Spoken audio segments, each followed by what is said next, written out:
یعنی ما ته وایي چې ته څه شی نه یې ځکه چې زما خپل کور نشته، ما سره دولت نشته، ما سره د اقتدار کرسی نشته، نو زه څه شی نه یم. ته څه شی ځکه یې چې چېرته لس شل مرلې کور دی دی، یا چېرته معمولي غوندې افسر یې، یا چېرته ټیکهدار یې، پیسې میسې در سره ډېر، نو ته څه شی شوې او زه څه شی نه یم. دا د غرور خبره. ځان نه لاندې سړي ته سپک کتل یا چاته دا ویل چې ته څه شی، دا د غرور خبره ده. قیامت کې به رنگ په رنگ ګناهونه درته معاف شي او جنت ته به روانې. دا غرور به دې راونیسي او جهنم ته به دې بوځي. واحده ګناه به په قیامت کې دا یوی، واحده ګناه چې دې دپاره به الله پاک د بخښنې هېڅ لار نه جوړوي سوا د دې نه چې سړی پې جهنم ته وځي. نو دې وجې نه یا تاسو بعضې سړی منځګزار منځونه ډېر کوي، یو سړی دی هغه منځ نه کوي او تا پړه کې تیر شو چې دا پلیت او مردار دی او زه پاک یم، ځکه چې دی منځ نه کوي دا پلیت دی او زه منځ کوم زه پاک یم. نو ستا څومره ذخیره د منځونو چې دا هغه ټوله تباه شوه، ځکه چې تا دته سپک وکړ. یو دا قسمه درد دی پړه کې چې دا سړی منځ نه کوي یا نیک کار نه کوي یا بد عمله دی، خدایه زه کوشش کوم چې دی نیک شي چې جهنم نه بچ شي، دې کې به اجر او ثواب وي. دا شی چې زه مونځ کوم او دا مونځ نه کوي. یو بزرګو 300 کاله عمر او 300 کاله خدای ته سجدې لګولې، لکه ورته راغله چې یا الله ما خو ټوله ځمکه د سجدو نه وویسته چې ماله به دې لا څنګه ځای جوړ کړی. د شپې خوب ولیده، خوب کې څه ګوري چې یو ملایکه ولاړه ده په دې لام باندې مد راښکلی دی. لا دې ته تپوس کوي چې دا څه چل دی؟ وی دا ما ته چې زه کومې ورځې نه پیدا یم ما ته دا حکم شوی دی چې په دې لام دا مد راکاږه. لا وایه څومره موده وشوه؟ ویل 3 لکه کاله وشو چې په دې لام مې دا مد راښکلی دی. وی بیا وی د قیامت په ورځ به راته حکم وشي چې اوس ووایه چې الا الله، لا معنا هېڅ نشته هېڅ. نو د قیامت په ورځ به د خدای په مخ کې بیا زه ووایم چې الا الله که نو دغه ذات دی، بله څوک. ویل څه په پته پوهېږي چې دا ستا لام باندې مد 3 کاله وشو، خدای ته څه قرب؟ ویل والله که پوهېږم چې دا خدای ته قبول هم دی او که نه. وایي نارې کو د کټه کوزو غورځېده او ویل چې خدای ما هېڅ نه دي کړي. قدرت ورته دا وښوده چې ته په 300 کاله منځونو باندې دومره غاوره شي چې تاله به په جنت کې کم ځای جوړ. عزیزانو خدای پاک بانا غواړي، بانا. بشر حافي رحمت الله علیه یو بزرګو ډېر لوی سړی و، دغه تصور یې پړه کې راغی چې ربه زما به څه حال؟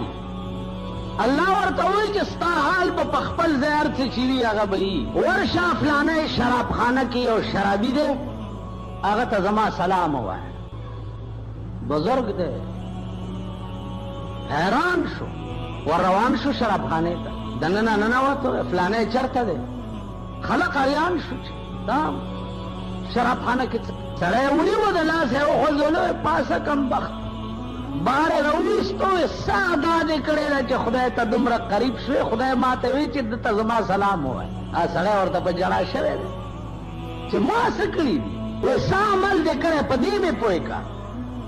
وی والله که نور پوهې خو په لاره روان ومه او په کاغذ باندې کلمه لیکلې پرته وه، نو خاورو نه ګنده وه، ما صفا کړه او پاک ځای کې مې کېښوه چې یا الله ستا نوم ولې په خاورو ګنده دی؟ نو سپ مې کړه او سینې سره مې ولګوله او په پاک ځای کې مې کېښوه. په دغه وخت کې دې بزرګ ته بیا په زړه کې القا وشو چې دې سړي ته ووایه چې تا زما نوم د خاورو نه پاک کړی و، ما ته د ټول عمر د ګناه نه پاک کړی او جنت ته به دې لېږم. عرض مې دا و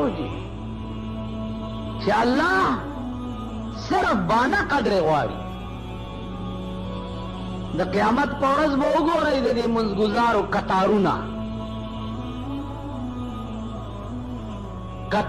به وګورئ. اوی شیخ صاحب تا خو به ډېر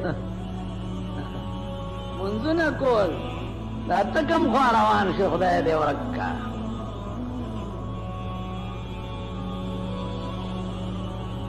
تاسو خیال نه لرئ؟ کتارونه به وګورئ. زمونږ د دې ملک یو سړی تللی او کابل ته یو کوچي سره نوکر شوی، منځونه به ډېر کول، خو چې کتو به د پټي په پوله به ولاړ او مونځ به یې کول. آخر کې چې دا کوچي ډېر اعتبار پې پیدا شه نو دته چیله یې را پټې کړې. چې چیله یې را پټې کړې نو کوچی ورپسې راغی او غاټ کوتک ورسره و او د دروازې له یې ولره خلاص کړه. وروځه ویل ستا داسې داسې کړي په دا ډېرو منځونو باندې، په لوړه به هم ولاړ وې او په ناسته به هم ولاړ وې او په پروته به هم ولاړ وې او شپه ورځ به دې منځونه کول ظالم بچیا. او نتیجه دې دا وه چې زما چیلی دې را پټې. نو عرض مې دا و چې راشئ چې اوس درته د منځ ګزارو حال وښیم.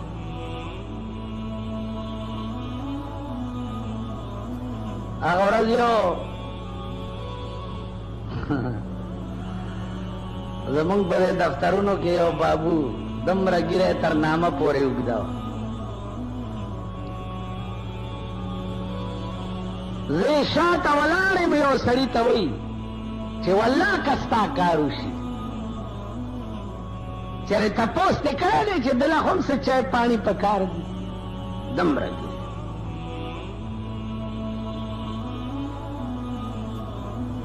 ما په دې اوږه ورته لاس کېښود. مال سلام علیکم. وی ویل په خیر. مال وی مه کوه اوس خبره در نوتې ده.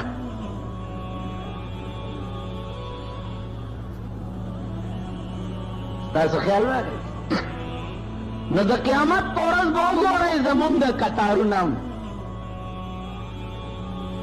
چې مونږ به کوم طرف ته روان. عزیزانو عرض مې دا و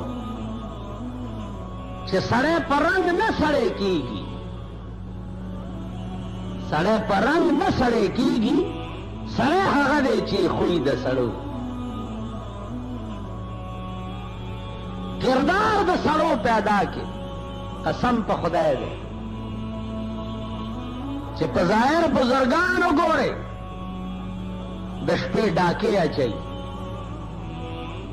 او په ظاهر یې وګورئ انګریزان یې ګیرې کلې سرونه یې انګریزي او د شپې شنې چای ځان ته په ترماس کې ایښي او ټوله شپه خدای ته په سجده پراته یې ورته جاړي. سهار یې چې وګورئ ته به وایي دا خو انګریز دی. ما داسې هم لیدلي او ما دا هم لیدلي چې هغوی سر د سنډا سرمن د میخې د ورځې شیخې او د شپې خورې پردي مالونه سره د لویې ګیرې د شپې پردی اوبه په خپل پټي را سمول. دا زمونږ کار. پردي کور کې غم زما اختر دا زمونږ کار. پردی کور وانېده او زما کور ودانېده دا زمونږ کار. نو مونږ انسانان نه یو، خفه نه شئ. رنګ ډنګ د سړو دا څه کمال نه دی.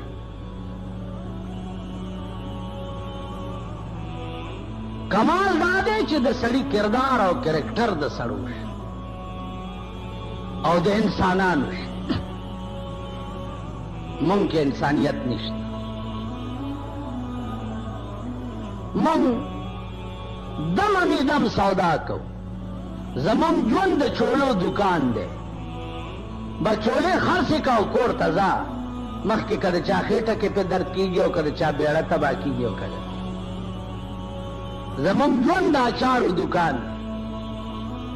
ورشئ دا کوم دکانداران چې اچار جوړوي هغه خمان او هغه چاټی پکې دوه سیره پرسېدلې مګه پرته وي.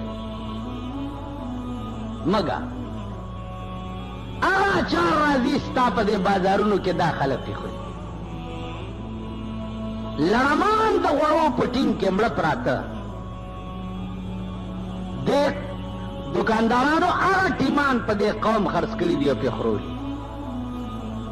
لړمان دا د اورېدو نه هم ده. د مږو غول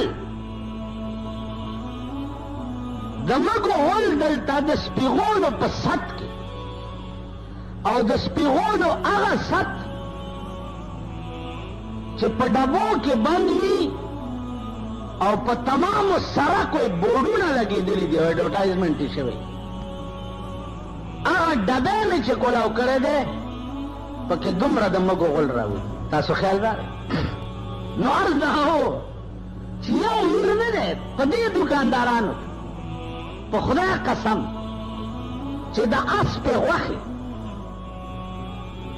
د مردارې اسپې غوښې د غټې غوښې په رنګ کې دې دوکاندارانو خرڅ